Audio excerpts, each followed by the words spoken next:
안녕하세요. 마음의 지혜와 깊이 있는 통찰을 나누는 시간입니다. 혹시 이런 관계를 경험해 본 적 있으신가요?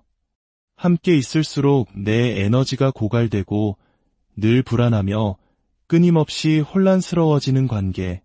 무엇이 진실이고 무엇이 거짓인지 헷갈리고 결국 나 자신마저 의심하게 되는 그런 경험 말입니다. 많은 분들이 저에게 묻습니다. 나르시시스트적 학대란 정확히 무엇인가요?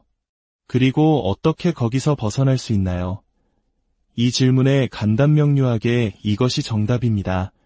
라고 말씀드리고 싶지만 솔직히 말씀드리면 이 문제는 생각보다 훨씬 더 복잡한 깊이를 가지고 있습니다. 마치 얽히고 설킨 실타래 같아서 섣불리 단순화하려 할수록 그 본질을 놓치기 쉽습니다. 그래서 오늘 우리는 단순히 정의를 내리는 것을 넘어 그 고통의 실체를 깊이 들여다보고 진정한 회복의 길은 어디에 있는지 함께 탐색해보고자 합니다. 만약 당신이 지금 누군가와의 관계 때문에 깊은 혼란과 고통 속에 있다면 이 이야기가 당신의 길을 밝히는 작은 등불이 되기를 바랍니다. 우선 우리가 흔히 말하는 나르시시즘에는 여러 단계가 있다는 것을 이해해야 합니다. 누구나 어느 정도 가지고 있는 건강한 자기애, 즉 나르시시즘적 특성이 있습니다. 이것은 자신을 아끼고 발전시키려는 긍정적인 에너지의 원천이 되기도 하죠. 또한 현대사회의 문화적 영향으로 인해 나타나는 나르시시즘적 소통 방식도 있습니다. 하지만 오늘 우리가 이야기할 것은 이런 가벼운 수준을 넘어 한 사람의 영혼을 깊이 파괴하는 나르시시스트적 학대 관계입니다.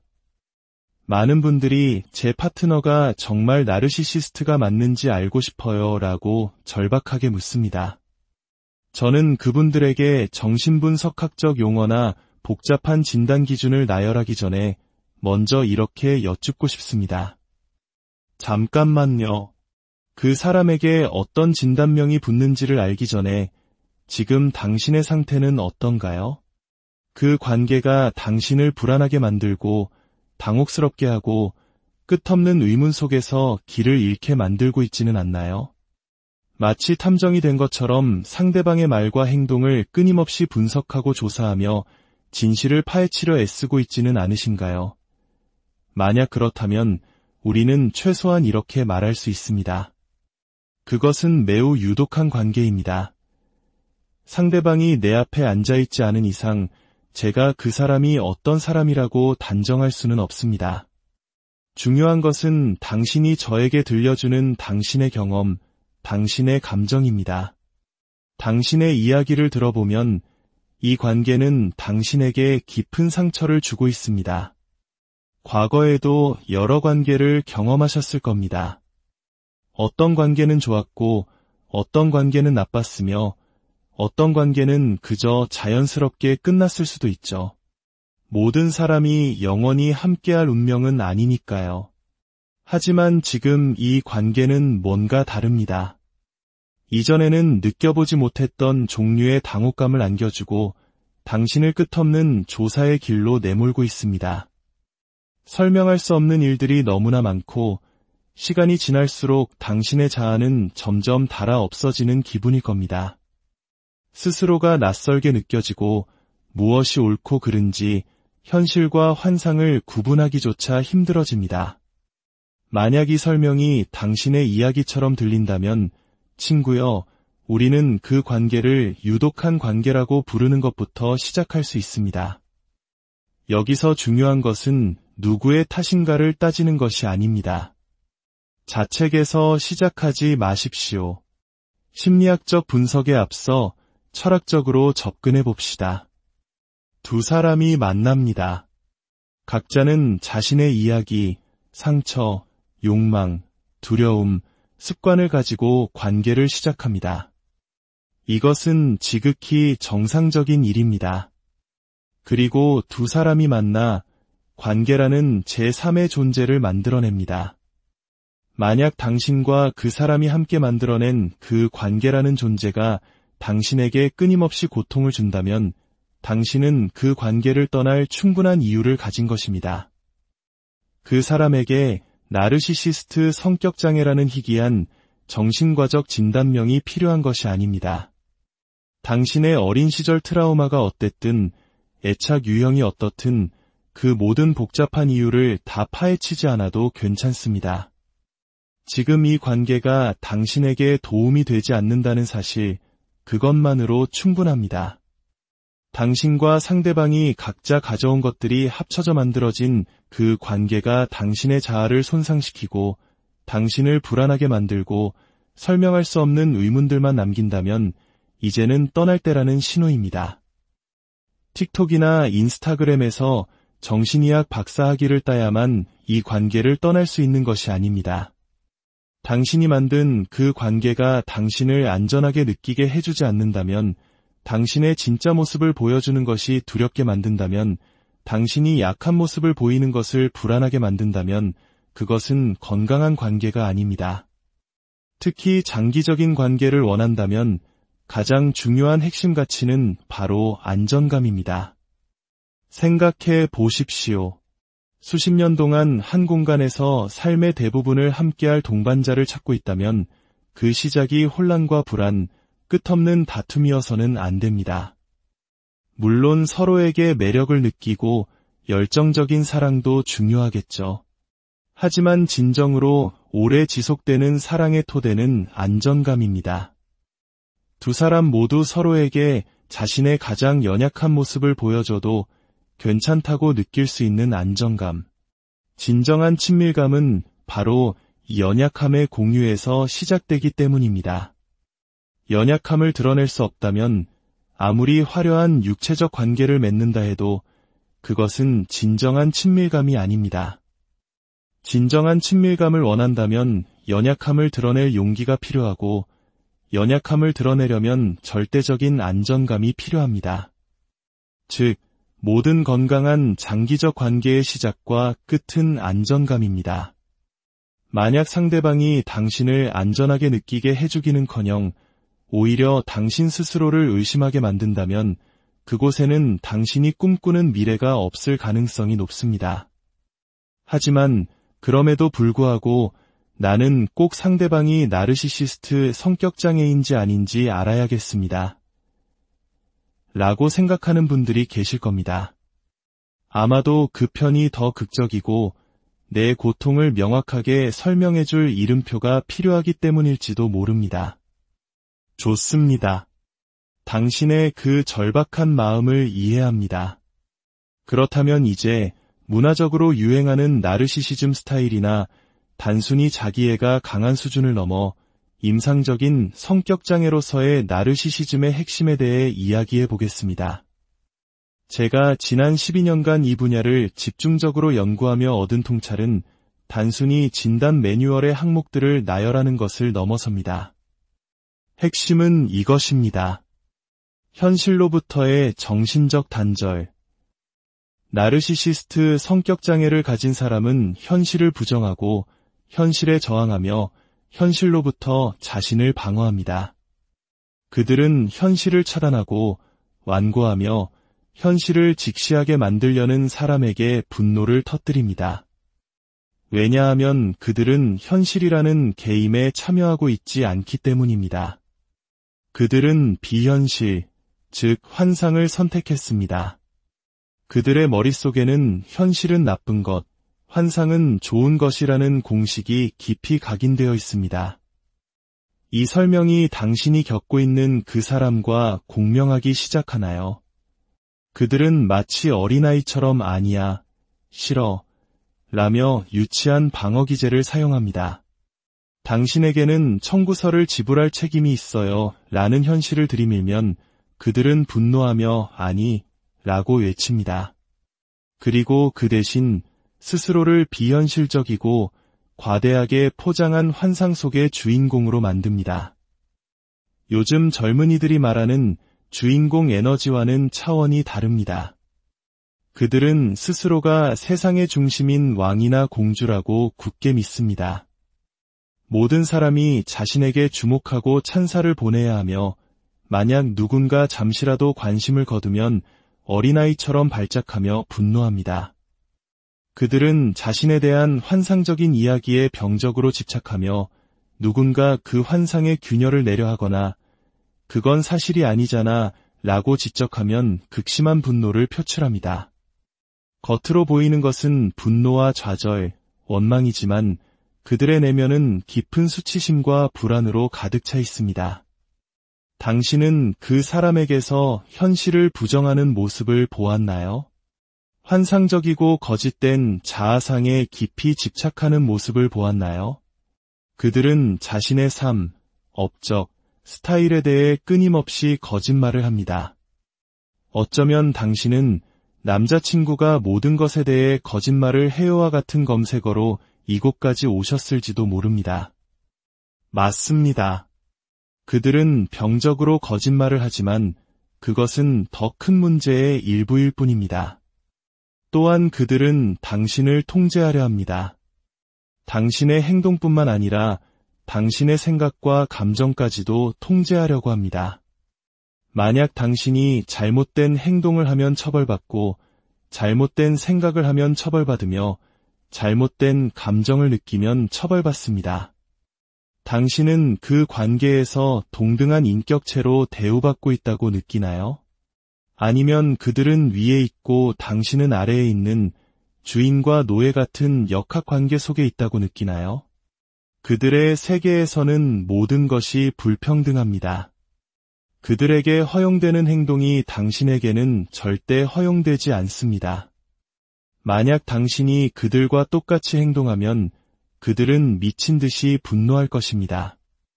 이 모든 설명에 고개를 끄덕이고 있다면 당신은 나르시시스트 성격장애를 가진 사람과 관계하고 있을 가능성이 매우 높습니다. 그리고 이 관계가 남기는 가장 끔찍하고 교활한 상처는 바로 당신의 내면에 심어지는 나르시시스트의 목소리입니다. 우리는 이것을 나르시시스트적 내사라고 부릅니다. 관계가 끝난 후에도 이 내면의 목소리는 당신의 삶에 남아 당신의 기분, 생각, 결정에 계속해서 영향을 미칩니다. 이것은 마치 보이지 않는 악성 코드처럼 당신의 정신 시스템에 깊숙이 침투한 것입니다. 나르시시스트적 학대에서 벗어난 후 6개월 안에 만약 스스로가 나쁜 결정이나 충동적이고 극적인 결정을 내리고 주변 사람들과 자꾸 다투게 된다면 그것은 바로 당신 안에 심어진 그 목소리가 작동하고 있다는 증거입니다.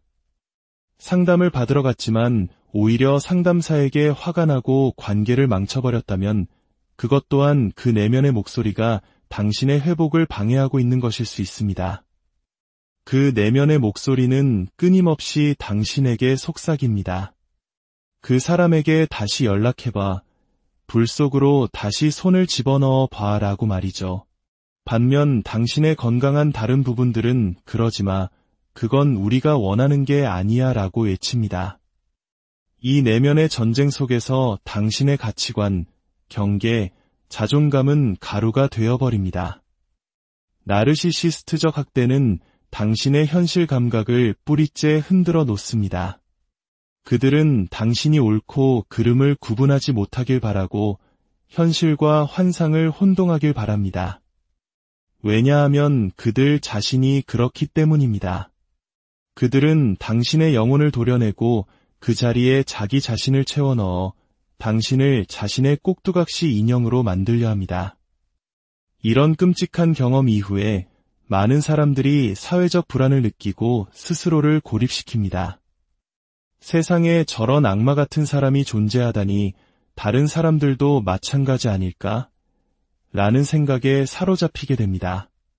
다른 사람들을 끊임없이 의심하고 나르시시스트 사냥에 나서는 또 다른 지옥에 빠지기도 합니다. 하지만 고립은 가장 위험한 선택입니다. 당신이 혼자 있게 되면 당신 곁에는 오직 그 나르시시스트의 목소리만 남게 되기 때문입니다. 그것이 바로 그들이 원했던 것입니다. 그 목소리는 당신이 다시 일어서고 건강해지고 새로운 삶을 즐기는 것을 원하지 않습니다. 당신이 행복하게 잘 사는 모습은 그들의 전능함에 대한 모욕이기 때문입니다. 그 목소리는 당신을 파괴하려 합니다. 회복의 길은 결코 쉽지 않습니다. 팔다리가 부러진 사람에게 헬스장에 가서 스쿼트를 하라고 할 수는 없습니다. 당신의 정신 시스템이 어떤 손상을 입었는지 정확히 이해하는 전문가의 도움이 필요합니다. 회복은 무너진 당신을 조심스럽게 시간을 들여 다시 쌓아 올리는 과정입니다. 따뜻한 연민과 위로, 그리고 동시에 이제 일어서서 나아가자고 등을 밀어주는 단호한 결단력이 모두 필요합니다. 우리는 생존하려는 의지, 번성하려는 의지를 다시 키워야 합니다. 만약 당신이 나르시시스트적 학대 이후 사회적 불안과 고립감을 느끼고 있다면 그것이 매우 흔하고 당연한 반응이라는 것을 먼저 이해해 주세요. 당신은 혼자가 아닙니다. 세상에는 선한 의도를 가진 좋은 사람들이 훨씬 더 많습니다. 내면의 그 유독한 목소리가 당신을 좋은 사람들로부터 떼어놓지 못하게 해야 합니다. 오늘 이 이야기가 당신의 아픔에 작은 위로와 방향을 제시했기를 바랍니다.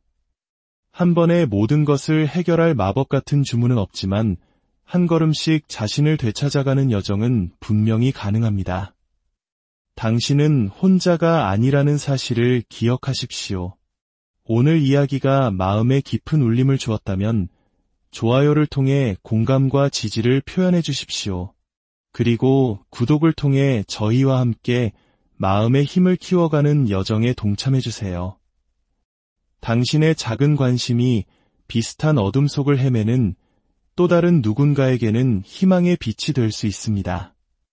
당신의 모든 걸음이 평안과 온전한 회복으로 이어지기를. 안녕하세요. 마음의 지혜와 깊이 있는 통찰을 나누는 시간입니다. 혹시 이런 관계를 경험해 본 적 있으신가요? 함께 있을수록 내 에너지가 고갈되고 늘 불안하며 끊임없이 혼란스러워지는 관계. 무엇이 진실이고 무엇이 거짓인지 헷갈리고 결국 나 자신마저 의심하게 되는 그런 경험 말입니다. 많은 분들이 저에게 묻습니다. 나르시시스트적 학대란 정확히 무엇인가요? 그리고 어떻게 거기서 벗어날 수 있나요? 이 질문에 간단명료하게 이것이 정답입니다. 라고 말씀드리고 싶지만 솔직히 말씀드리면 이 문제는 생각보다 훨씬 더 복잡한 깊이를 가지고 있습니다. 마치 얽히고 설킨 실타래 같아서 섣불리 단순화하려 할수록 그 본질을 놓치기 쉽습니다. 그래서 오늘 우리는 단순히 정의를 내리는 것을 넘어 그 고통의 실체를 깊이 들여다보고 진정한 회복의 길은 어디에 있는지 함께 탐색해보고자 합니다. 만약 당신이 지금 누군가와의 관계 때문에 깊은 혼란과 고통 속에 있다면 이 이야기가 당신의 길을 밝히는 작은 등불이 되기를 바랍니다. 우선 우리가 흔히 말하는 나르시시즘에는 여러 단계가 있다는 것을 이해해야 합니다. 누구나 어느 정도 가지고 있는 건강한 자기의, 즉 나르시시즘적 특성이 있습니다. 이것은 자신을 아끼고 발전시키려는 긍정적인 에너지의 원천이 되기도 하죠. 또한 현대사회의 문화적 영향으로 인해 나타나는 나르시시즘적 소통 방식도 있습니다. 하지만 오늘 우리가 이야기할 것은 이런 가벼운 수준을 넘어 한 사람의 영혼을 깊이 파괴하는 나르시시스트적 학대 관계입니다. 많은 분들이 제 파트너가 정말 나르시시스트가 맞는지 알고 싶어요 라고 절박하게 묻습니다. 저는 그분들에게 정신분석학적 용어나 복잡한 진단 기준을 나열하기 전에 먼저 이렇게 여쭙고 싶습니다. 잠깐만요. 그 사람에게 어떤 진단명이 붙는지를 알기 전에 지금 당신의 상태는 어떤가요? 그 관계가 당신을 불안하게 만들고 당혹스럽게 하고 끝없는 의문 속에서 길을 잃게 만들고 있지는 않나요? 마치 탐정이 된 것처럼 상대방의 말과 행동을 끊임없이 분석하고 조사하며 진실을 파헤치려 애쓰고 있지는 않으신가요? 만약 그렇다면 우리는 최소한 이렇게 말할 수 있습니다. 그것은 매우 유독한 관계입니다. 상대방이 내 앞에 앉아있지 않은 이상 제가 그 사람이 어떤 사람이라고 단정할 수는 없습니다. 중요한 것은 당신이 저에게 들려주는 당신의 경험, 당신의 감정입니다. 당신의 이야기를 들어보면 이 관계는 당신에게 깊은 상처를 주고 있습니다. 과거에도 여러 관계를 경험하셨을 겁니다. 어떤 관계는 좋았고 어떤 관계는 나빴으며 어떤 관계는 그저 자연스럽게 끝났을 수도 있죠. 모든 사람이 영원히 함께할 운명은 아니니까요. 하지만 지금 이 관계는 뭔가 다릅니다. 이전에는 느껴보지 못했던 종류의 당혹감을 안겨주고 당신을 끝없는 조사의 길로 내몰고 있습니다. 설명할 수 없는 일들이 너무나 많고 시간이 지날수록 당신의 자아는 점점 닳아 없어지는 기분일 겁니다. 스스로가 낯설게 느껴지고 무엇이 옳고 그른지 현실과 환상을 구분하기조차 힘들어집니다. 만약 이 설명이 당신의 이야기처럼 들린다면 친구여, 우리는 그 관계를 유독한 관계라고 부르는 것부터 시작할 수 있습니다. 여기서 중요한 것은 누구의 탓인가를 따지는 것이 아닙니다. 자책에서 시작하지 마십시오. 심리학적 분석에 앞서 철학적으로 접근해 봅시다. 두 사람이 만납니다. 각자는 자신의 이야기, 상처, 욕망, 두려움, 습관을 가지고 관계를 시작합니다. 이것은 지극히 정상적인 일입니다. 그리고 두 사람이 만나 관계라는 제3의 존재를 만들어냅니다. 만약 당신과 그 사람이 함께 만들어낸 그 관계라는 존재가 당신에게 끊임없이 고통을 준다면 당신은 그 관계를 떠날 충분한 이유를 가진 것입니다. 그 사람에게 나르시시스트 성격장애라는 희귀한 정신과적 진단명이 필요한 것이 아닙니다. 당신의 어린 시절 트라우마가 어땠든 애착 유형이 어떻든 그 모든 복잡한 이유를 다 파헤치지 않아도 괜찮습니다. 지금 이 관계가 당신에게 도움이 되지 않는다는 사실, 그것만으로 충분합니다. 당신과 상대방이 각자 가져온 것들이 합쳐져 만들어진 그 관계가 당신의 자아를 손상시키고 당신을 불안하게 만들고 설명할 수 없는 의문들만 남긴다면 이제는 떠날 때라는 신호입니다.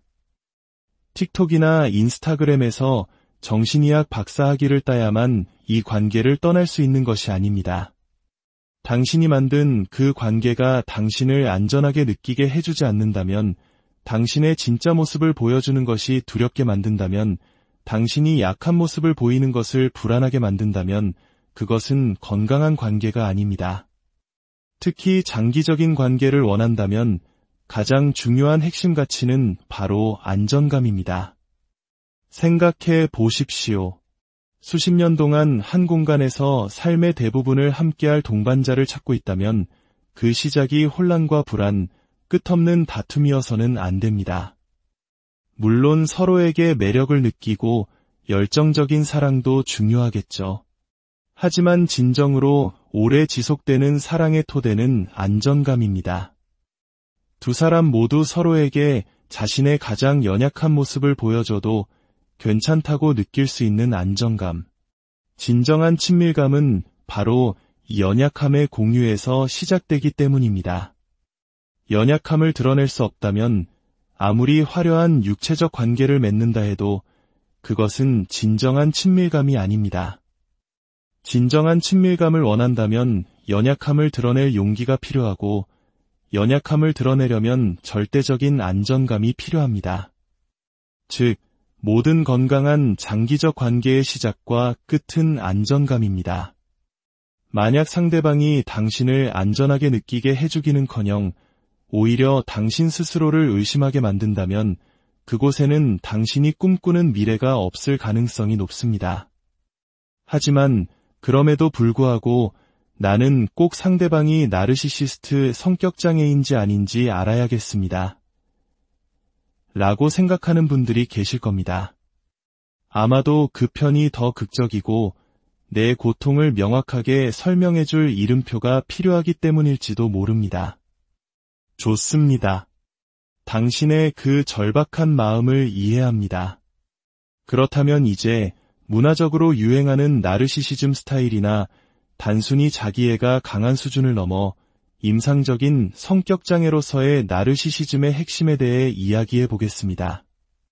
제가 지난 12년간 이 분야를 집중적으로 연구하며 얻은 통찰은 단순히 진단 매뉴얼의 항목들을 나열하는 것을 넘어섭니다. 핵심은 이것입니다. 현실로부터의 정신적 단절. 나르시시스트 성격장애를 가진 사람은 현실을 부정하고 현실에 저항하며 현실로부터 자신을 방어합니다. 그들은 현실을 차단하고 완고하며 현실을 직시하게 만들려는 사람에게 분노를 터뜨립니다. 왜냐하면 그들은 현실이라는 게임에 참여하고 있지 않기 때문입니다. 그들은 비현실, 즉 환상을 선택했습니다. 그들의 머릿속에는 현실은 나쁜 것, 환상은 좋은 것이라는 공식이 깊이 각인되어 있습니다. 이 설명이 당신이 겪고 있는 그 사람과 공명하기 시작하나요? 그들은 마치 어린아이처럼 아니야, 싫어, 라며 유치한 방어 기제를 사용합니다. 당신에게는 청구서를 지불할 책임이 있어요, 라는 현실을 들이밀면 그들은 분노하며 아니, 라고 외칩니다. 그리고 그 대신 스스로를 비현실적이고 과대하게 포장한 환상 속의 주인공으로 만듭니다. 요즘 젊은이들이 말하는 주인공 에너지와는 차원이 다릅니다.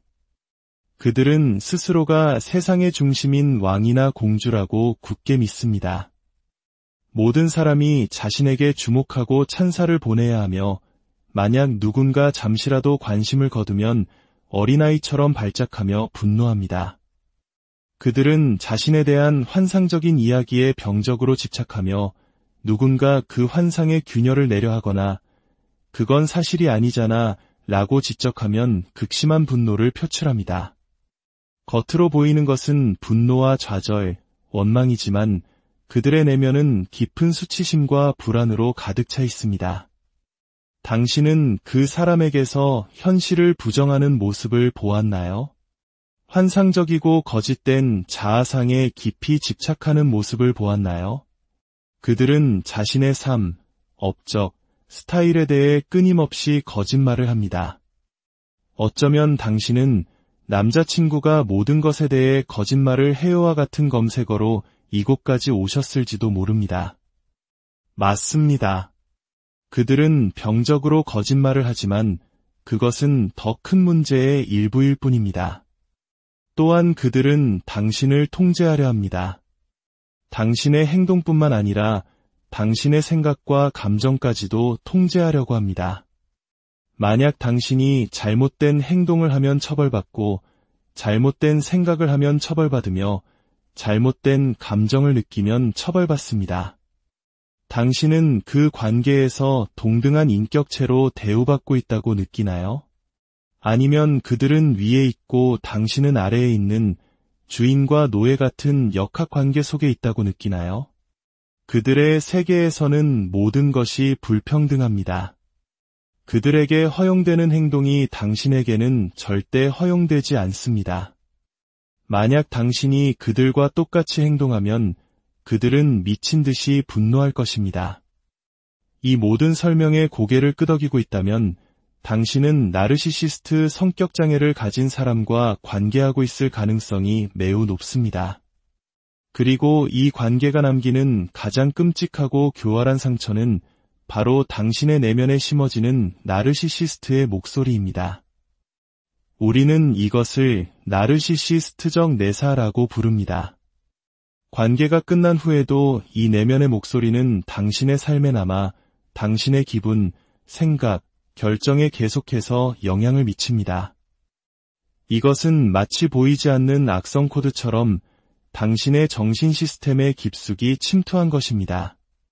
나르시시스트적 학대에서 벗어난 후 6개월 안에 만약 스스로가 나쁜 결정이나 충동적이고 극적인 결정을 내리고 주변 사람들과 자꾸 다투게 된다면 그것은 바로 당신 안에 심어진 그 목소리가 작동하고 있다는 증거입니다. 상담을 받으러 갔지만 오히려 상담사에게 화가 나고 관계를 망쳐버렸다면 그것 또한 그 내면의 목소리가 당신의 회복을 방해하고 있는 것일 수 있습니다. 그 내면의 목소리는 끊임없이 당신에게 속삭입니다. 그 사람에게 다시 연락해봐. 불 속으로 다시 손을 집어넣어 봐 라고 말이죠. 반면 당신의 건강한 다른 부분들은 그러지 마. 그건 우리가 원하는 게 아니야 라고 외칩니다. 이 내면의 전쟁 속에서 당신의 가치관, 경계, 자존감은 가루가 되어버립니다. 나르시시스트적 학대는 당신의 현실 감각을 뿌리째 흔들어 놓습니다. 그들은 당신이 옳고 그름을 구분하지 못하길 바라고 현실과 환상을 혼동하길 바랍니다. 왜냐하면 그들 자신이 그렇기 때문입니다. 그들은 당신의 영혼을 도려내고 그 자리에 자기 자신을 채워넣어 당신을 자신의 꼭두각시 인형으로 만들려 합니다. 이런 끔찍한 경험 이후에 많은 사람들이 사회적 불안을 느끼고 스스로를 고립시킵니다. 세상에 저런 악마 같은 사람이 존재하다니 다른 사람들도 마찬가지 아닐까? 라는 생각에 사로잡히게 됩니다. 다른 사람들을 끊임없이 의심하고 나르시시스트 사냥에 나서는 또 다른 지옥에 빠지기도 합니다.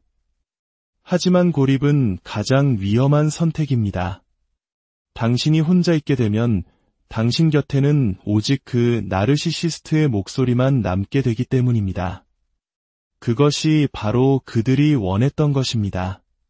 그 목소리는 당신이 다시 일어서고 건강해지고 새로운 삶을 즐기는 것을 원하지 않습니다. 당신이 행복하게 잘 사는 모습은 그들의 전능함에 대한 모욕이기 때문입니다.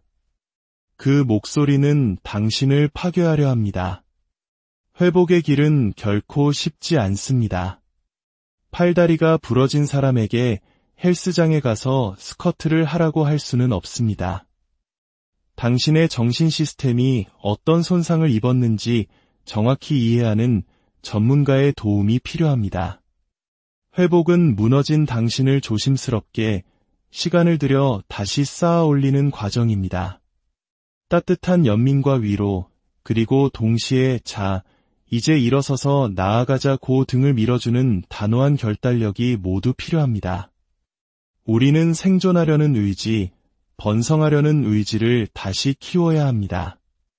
만약 당신이 나르시시스트적 학대 이후 사회적 불안과 고립감을 느끼고 있다면 그것이 매우 흔하고 당연한 반응이라는 것을 먼저 이해해 주세요. 당신은 혼자가 아닙니다. 세상에는 선한 의도를 가진 좋은 사람들이 훨씬 더 많습니다. 내면의 그 유독한 목소리가 당신을 좋은 사람들로부터 떼어놓지 못하게 해야 합니다. 오늘 이 이야기가 당신의 아픔에 작은 위로와 방향을 제시했기를 바랍니다. 한 번에 모든 것을 해결할 마법 같은 주문은 없지만 한 걸음씩 자신을 되찾아가는 여정은 분명히 가능합니다. 당신은 혼자가 아니라는 사실을 기억하십시오. 오늘 이야기가 마음에 깊은 울림을 주었다면 좋아요를 통해 공감과 지지를 표현해 주십시오. 그리고 구독을 통해 저희와 함께 마음의 힘을 키워가는 여정에 동참해 주세요. 당신의 작은 관심이 비슷한 어둠 속을 헤매는 또 다른 누군가에게는 희망의 빛이 될 수 있습니다. 당신의 모든 걸음이 평안과 온전한 회복으로 이어지기를. 안녕하세요. 마음의 지혜와 깊이 있는 통찰을 나누는 시간입니다. 혹시 이런 관계를 경험해 본 적 있으신가요? 함께 있을수록 내 에너지가 고갈되고 늘 불안하며 끊임없이 혼란스러워지는 관계. 무엇이 진실이고 무엇이 거짓인지 헷갈리고 결국 나 자신마저 의심하게 되는 그런 경험 말입니다. 많은 분들이 저에게 묻습니다. 나르시시스트적 학대란 정확히 무엇인가요? 그리고 어떻게 거기서 벗어날 수 있나요? 이 질문에 간단명료하게 이것이 정답입니다. 라고 말씀드리고 싶지만 솔직히 말씀드리면 이 문제는 생각보다 훨씬 더 복잡한 깊이를 가지고 있습니다. 마치 얽히고 설킨 실타래 같아서 섣불리 단순화하려 할수록 그 본질을 놓치기 쉽습니다. 그래서 오늘 우리는 단순히 정의를 내리는 것을 넘어 그 고통의 실체를 깊이 들여다보고 진정한 회복의 길은 어디에 있는지 함께 탐색해보고자 합니다. 만약 당신이 지금 누군가와의 관계 때문에 깊은 혼란과 고통 속에 있다면 이 이야기가 당신의 길을 밝히는 작은 등불이 되기를 바랍니다. 우선 우리가 흔히 말하는 나르시시즘에는 여러 단계가 있다는 것을 이해해야 합니다. 누구나 어느 정도 가지고 있는 건강한 자기애, 즉 나르시시즘적 특성이 있습니다. 이것은 자신을 아끼고 발전시키려는 긍정적인 에너지의 원천이 되기도 하죠. 또한 현대사회의 문화적 영향으로 인해 나타나는 나르시시즘적 소통 방식도 있습니다. 하지만 오늘 우리가 이야기할 것은 이런 가벼운 수준을 넘어 한 사람의 영혼을 깊이 파괴하는 나르시시스트적 학대 관계입니다. 많은 분들이 제 파트너가 정말 나르시시스트가 맞는지 알고 싶어요 라고 절박하게 묻습니다. 저는 그분들에게 정신분석학적 용어나 복잡한 진단 기준을 나열하기 전에 먼저 이렇게 여쭙고 싶습니다. 잠깐만요. 그 사람에게 어떤 진단명이 붙는지를 알기 전에 지금 당신의 상태는 어떤가요? 그 관계가 당신을 불안하게 만들고 당혹스럽게 하고 끝없는 의문 속에서 길을 잃게 만들고 있지는 않나요? 마치 탐정이 된 것처럼 상대방의 말과 행동을 끊임없이 분석하고 조사하며 진실을 파헤치려 애쓰고 있지는 않으신가요? 만약 그렇다면 우리는 최소한 이렇게 말할 수 있습니다. 그것은 매우 유독한 관계입니다. 상대방이 내 앞에 앉아있지 않은 이상 제가 그 사람이 어떤 사람이라고 단정할 수는 없습니다. 중요한 것은 당신이 저에게 들려주는 당신의 경험, 당신의 감정입니다. 당신의 이야기를 들어보면 이 관계는 당신에게 깊은 상처를 주고 있습니다. 과거에도 여러 관계를 경험하셨을 겁니다. 어떤 관계는 좋았고 어떤 관계는 나빴으며 어떤 관계는 그저 자연스럽게 끝났을 수도 있죠. 모든 사람이 영원히 함께할 운명은 아니니까요. 하지만 지금 이 관계는 뭔가 다릅니다. 이전에는 느껴보지 못했던 종류의 당혹감을 안겨주고 당신을 끝없는 조사의 길로 내몰고 있습니다. 설명할 수 없는 일들이 너무나 많고 시간이 지날수록 당신의 자아는 점점 닳아 없어지는 기분일 겁니다. 스스로가 낯설게 느껴지고 무엇이 옳고 그른지 현실과 환상을 구분하기조차 힘들어집니다. 만약 이 설명이 당신의 이야기처럼 들린다면 친구여, 우리는 그 관계를 유독한 관계라고 부르는 것부터 시작할 수 있습니다. 여기서 중요한 것은 누구의 탓인가를 따지는 것이 아닙니다. 자책에서 시작하지 마십시오. 심리학적 분석에 앞서 철학적으로 접근해 봅시다. 두 사람이 만납니다. 각자는 자신의 이야기, 상처, 욕망, 두려움, 습관을 가지고 관계를 시작합니다. 이것은 지극히 정상적인 일입니다. 그리고 두 사람이 만나 관계라는 제3의 존재를 만들어냅니다. 만약 당신과 그 사람이 함께 만들어낸 그 관계라는 존재가 당신에게 끊임없이 고통을 준다면 당신은 그 관계를 떠날 충분한 이유를 가진 것입니다. 그 사람에게 나르시시스트 성격장애라는 희귀한 정신과적 진단명이 필요한 것이 아닙니다. 당신의 어린 시절 트라우마가 어땠든 애착 유형이 어떻든 그 모든 복잡한 이유를 다 파헤치지 않아도 괜찮습니다. 지금 이 관계가 당신에게 도움이 되지 않는다는 사실, 그것만으로 충분합니다. 당신과 상대방이 각자 가져온 것들이 합쳐져 만들어진 그 관계가 당신의 자아를 손상시키고 당신을 불안하게 만들고 설명할 수 없는 의문들만 남긴다면 이제는 떠날 때라는 신호입니다. 틱톡이나 인스타그램에서 정신의학 박사학위를 따야만 이 관계를 떠날 수 있는 것이 아닙니다. 당신이 만든 그 관계가 당신을 안전하게 느끼게 해주지 않는다면, 당신의 진짜 모습을 보여주는 것이 두렵게 만든다면, 당신이 약한 모습을 보이는 것을 불안하게 만든다면 그것은 건강한 관계가 아닙니다. 특히 장기적인 관계를 원한다면 가장 중요한 핵심 가치는 바로 안정감입니다. 생각해 보십시오. 수십 년 동안 한 공간에서 삶의 대부분을 함께할 동반자를 찾고 있다면 그 시작이 혼란과 불안, 끝없는 다툼이어서는 안 됩니다. 물론 서로에게 매력을 느끼고 열정적인 사랑도 중요하겠죠. 하지만 진정으로 오래 지속되는 사랑의 토대는 안정감입니다. 두 사람 모두 서로에게 자신의 가장 연약한 모습을 보여줘도 괜찮다고 느낄 수 있는 안정감. 진정한 친밀감은 바로 이 연약함의 공유에서 시작되기 때문입니다. 연약함을 드러낼 수 없다면 아무리 화려한 육체적 관계를 맺는다 해도 그것은 진정한 친밀감이 아닙니다. 진정한 친밀감을 원한다면 연약함을 드러낼 용기가 필요하고, 연약함을 드러내려면 절대적인 안정감이 필요합니다. 즉, 모든 건강한 장기적 관계의 시작과 끝은 안정감입니다. 만약 상대방이 당신을 안전하게 느끼게 해주기는커녕 오히려 당신 스스로를 의심하게 만든다면 그곳에는 당신이 꿈꾸는 미래가 없을 가능성이 높습니다. 하지만 그럼에도 불구하고 나는 꼭 상대방이 나르시시스트 성격장애인지 아닌지 알아야겠습니다. 라고 생각하는 분들이 계실 겁니다. 아마도 그 편이 더 극적이고 내 고통을 명확하게 설명해줄 이름표가 필요하기 때문일지도 모릅니다. 좋습니다. 당신의 그 절박한 마음을 이해합니다. 그렇다면 이제 문화적으로 유행하는 나르시시즘 스타일이나 단순히 자기애가 강한 수준을 넘어 임상적인 성격장애로서의 나르시시즘의 핵심에 대해 이야기해 보겠습니다. 제가 지난 12년간 이 분야를 집중적으로 연구하며 얻은 통찰은 단순히 진단 매뉴얼의 항목들을 나열하는 것을 넘어섭니다. 핵심은 이것입니다. 현실로부터의 정신적 단절.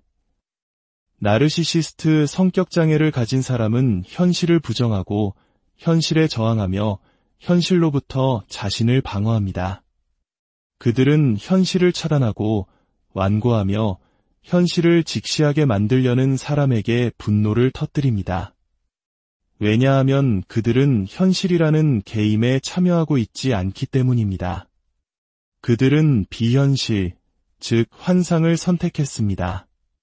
그들의 머릿속에는 현실은 나쁜 것, 환상은 좋은 것이라는 공식이 깊이 각인되어 있습니다. 이 설명이 당신이 겪고 있는 그 사람과 공명하기 시작하나요?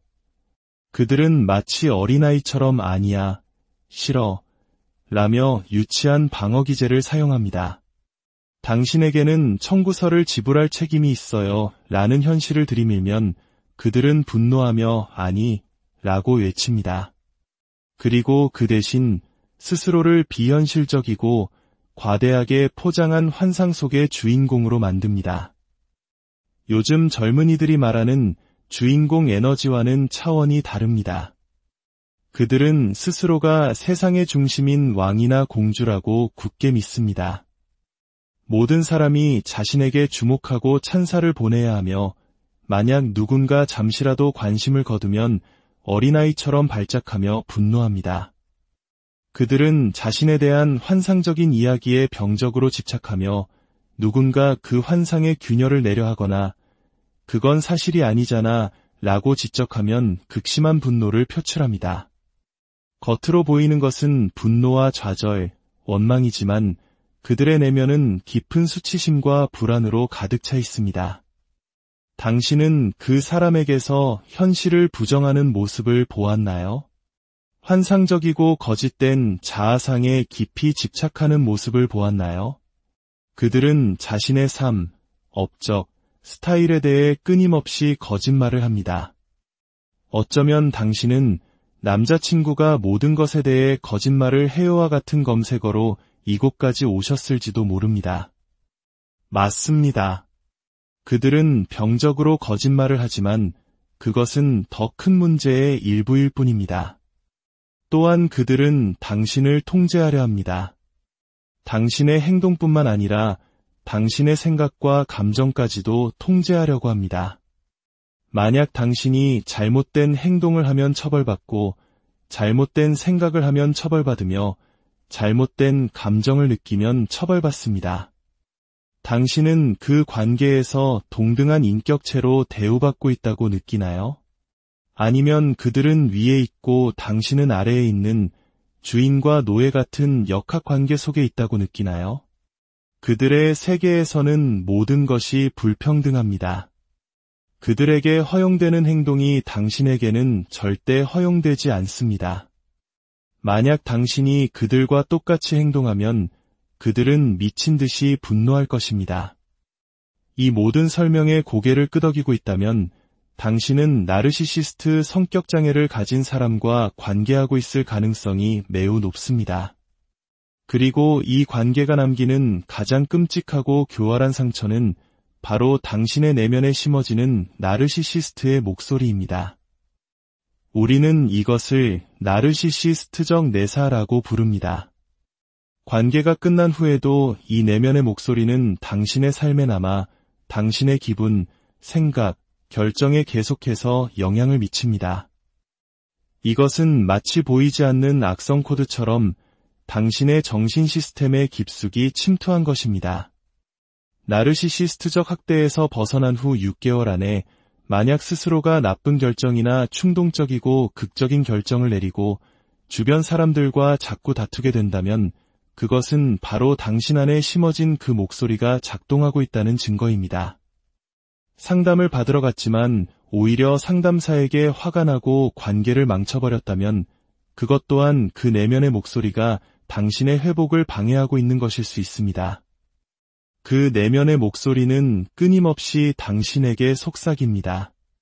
그 사람에게 다시 연락해봐. 불 속으로 다시 손을 집어넣어 봐라고 말이죠. 반면 당신의 건강한 다른 부분들은 그러지마.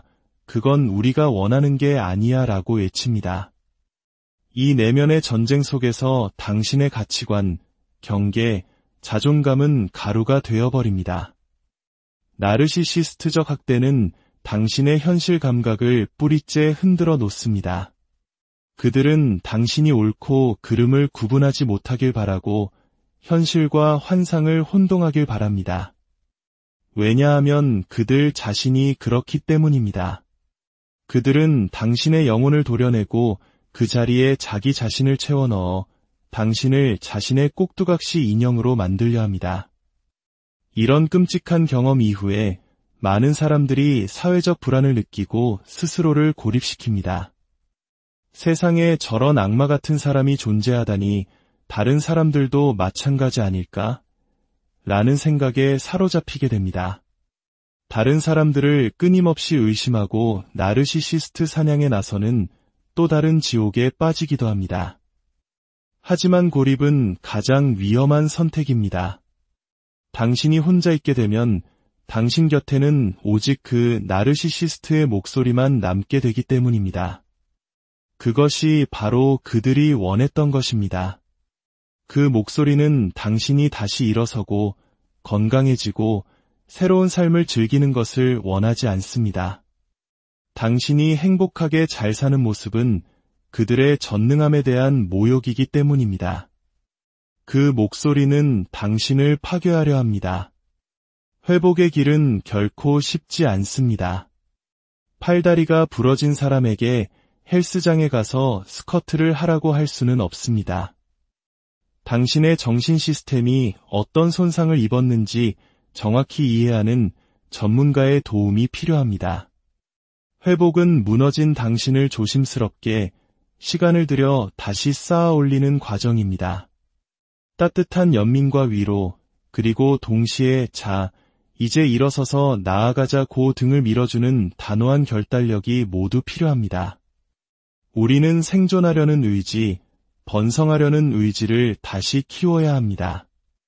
만약 당신이 나르시시스트적 학대 이후 사회적 불안과 고립감을 느끼고 있다면 그것이 매우 흔하고 당연한 반응이라는 것을 먼저 이해해 주세요. 당신은 혼자가 아닙니다. 세상에는 선한 의도를 가진 좋은 사람들이 훨씬 더 많습니다. 내면의 그 유독한 목소리가 당신을 좋은 사람들로부터 떼어놓지 못하게 해야 합니다. 오늘 이 이야기가 당신의 아픔에 작은 위로와 방향을 제시했기를 바랍니다. 한 번에 모든 것을 해결할 마법 같은 주문은 없지만 한 걸음씩 자신을 되찾아가는 여정은 분명히 가능합니다. 당신은 혼자가 아니라는 사실을 기억하십시오. 오늘 이야기가 마음에 깊은 울림을 주었다면 좋아요를 통해 공감과 지지를 표현해 주십시오. 그리고 구독을 통해 저희와 함께 마음의 힘을 키워가는 여정에 동참해 주세요. 당신의 작은 관심이 비슷한 어둠 속을 헤매는 또 다른 누군가에게는 희망의 빛이 될 수 있습니다. 당신의 모든 걸음이 평안과 온전한 회복으로 이어지기를. 안녕하세요. 마음의 지혜와 깊이 있는 통찰을 나누는 시간입니다. 혹시 이런 관계를 경험해 본 적 있으신가요? 함께 있을수록 내 에너지가 고갈되고 늘 불안하며 끊임없이 혼란스러워지는 관계. 무엇이 진실이고 무엇이 거짓인지 헷갈리고 결국 나 자신마저 의심하게 되는 그런 경험 말입니다. 많은 분들이 저에게 묻습니다. 나르시시스트적 학대란 정확히 무엇인가요? 그리고 어떻게 거기서 벗어날 수 있나요? 이 질문에 간단명료하게 이것이 정답입니다. 라고 말씀드리고 싶지만 솔직히 말씀드리면 이 문제는 생각보다 훨씬 더 복잡한 깊이를 가지고 있습니다. 마치 얽히고 설킨 실타래 같아서 섣불리 단순화하려 할수록 그 본질을 놓치기 쉽습니다. 그래서 오늘 우리는 단순히 정의를 내리는 것을 넘어 그 고통의 실체를 깊이 들여다보고 진정한 회복의 길은 어디에 있는지 함께 탐색해보고자 합니다. 만약 당신이 지금 누군가와의 관계 때문에 깊은 혼란과 고통 속에 있다면 이 이야기가 당신의 길을 밝히는 작은 등불이 되기를 바랍니다. 우선 우리가 흔히 말하는 나르시시즘에는 여러 단계가 있다는 것을 이해해야 합니다.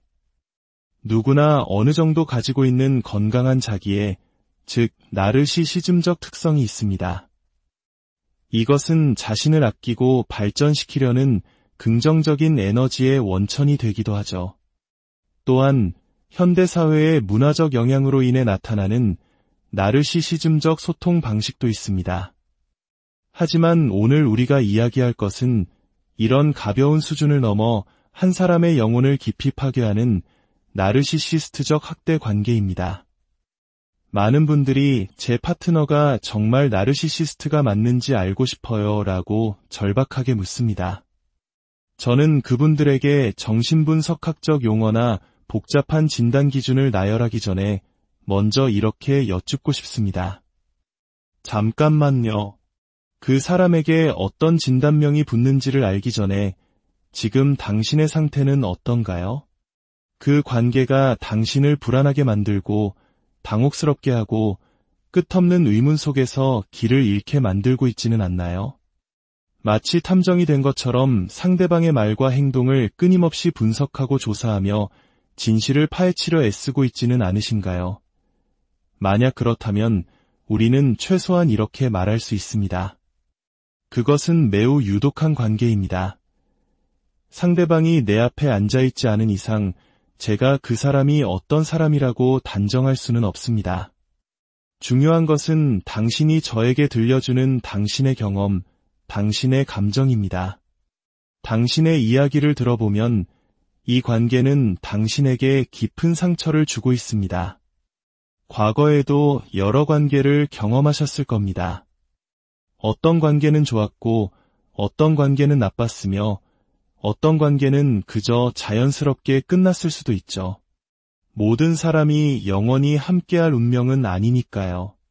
하지만 지금 이 관계는 뭔가 다릅니다. 이전에는 느껴보지 못했던 종류의 당혹감을 안겨주고 당신을 끝없는 조사의 길로 내몰고 있습니다. 설명할 수 없는 일들이 너무나 많고 시간이 지날수록 당신의 자아는 점점 닳아 없어지는 기분일 겁니다. 스스로가 낯설게 느껴지고 무엇이 옳고 그른지 현실과 환상을 구분하기조차 힘들어집니다. 만약 이 설명이 당신의 이야기처럼 들린다면 친구여, 우리는 그 관계를 유독한 관계라고 부르는 것부터 시작할 수 있습니다. 여기서 중요한 것은 누구의 탓인가를 따지는 것이 아닙니다. 자책에서 시작하지 마십시오. 심리학적 분석에 앞서 철학적으로 접근해 봅시다. 두 사람이 만납니다. 각자는 자신의 이야기, 상처, 욕망, 두려움, 습관을 가지고 관계를 시작합니다. 이것은 지극히 정상적인 일입니다. 그리고 두 사람이 만나 관계라는 제3의 존재를 만들어냅니다.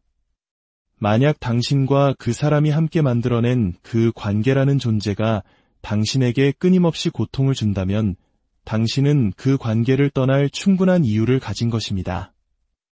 그 사람에게 나르시시스트 성격장애라는 희귀한 정신과적 진단명이 필요한 것이 아닙니다. 당신의 어린 시절 트라우마가 어땠든 애착 유형이 어떻든 그 모든 복잡한 이유를 다 파헤치지 않아도 괜찮습니다. 지금 이 관계가 당신에게 도움이 되지 않는다는 사실, 그것만으로 충분합니다. 당신과 상대방이 각자 가져온 것들이 합쳐져 만들어진 그 관계가 당신의 자아를 손상시키고 당신을 불안하게 만들고 설명할 수 없는 의문들만 남긴다면 이제는 떠날 때라는 신호입니다. 틱톡이나 인스타그램에서 정신의학 박사학위를 따야만 이 관계를 떠날 수 있는 것이 아닙니다. 당신이 만든 그 관계가 당신을 안전하게 느끼게 해주지 않는다면, 당신의 진짜 모습을 보여주는 것이 두렵게 만든다면, 당신이 약한 모습을 보이는 것을 불안하게 만든다면 그것은 건강한 관계가 아닙니다. 특히 장기적인 관계를 원한다면 가장 중요한 핵심 가치는 바로 안정감입니다. 생각해 보십시오. 수십 년 동안 한 공간에서 삶의 대부분을 함께할 동반자를 찾고 있다면 그 시작이 혼란과 불안, 끝없는 다툼이어서는 안 됩니다. 물론 서로에게 매력을 느끼고 열정적인 사랑도 중요하겠죠. 하지만 진정으로 오래 지속되는 사랑의 토대는 안정감입니다. 두 사람 모두 서로에게 자신의 가장 연약한 모습을 보여줘도 괜찮다고 느낄 수 있는 안정감. 진정한 친밀감은 바로 이 연약함의 공유에서 시작되기 때문입니다. 연약함을 드러낼 수 없다면 아무리 화려한 육체적 관계를 맺는다 해도 그것은 진정한 친밀감이 아닙니다.